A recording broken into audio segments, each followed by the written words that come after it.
خیبر پختونخوا میں خواجہ سرا برادری پر حملوں کا سلسلہ جاری ہے۔ مانسہرہ میں نوجوان نے چھریوں کے وار کر کے ایک اور خواجہ سرا کو شدید زخمی کر دیا۔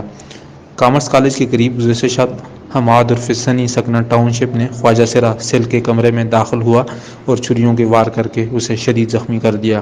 خواجہ سرا پر حملہ کی خبر سنتے ہی شیمیل ایسوسی ایشن کے ممبران بڑی تعداد میں جائے وقوع پر پہنچے اور زخمی خواجہ سرا سیل کو کنگ عبداللہ اسپتال مانسہرہ پہنچایا، مگر اسپتال انتظامیہ زخمی خواجہ سرا کا علاج کرنے کے بجائے انہیں ادھر ادھر بھیج کر ان کی تذلیل کرتی رہی۔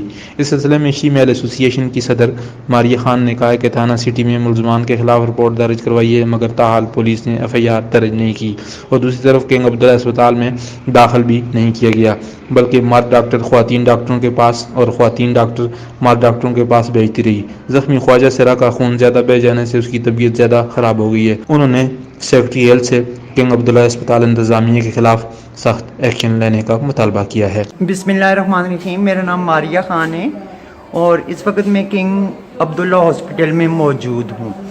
تو ڈاکٹر نے ہمارے ساتھ وہ سلیکٹ پیشنٹ ہے، اس کو بدماشوں نے چھریاں ماری ہیں۔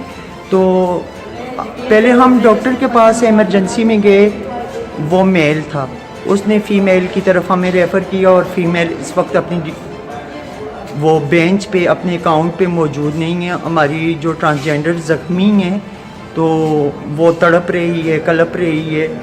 ہمارا جو ہے بل ٹرانسجینڈر پروٹیکشن بل پاس ہونے کے باوجود بھی ہماری کوئی ہیلپ نہیں کر رہا۔ کبھی ہم مرد ڈاکٹر کے پاس بھاگ رہی ہیں، کبھی ہم لیڈیز ڈاکٹر کے پاس بھاگ رہی ہیں۔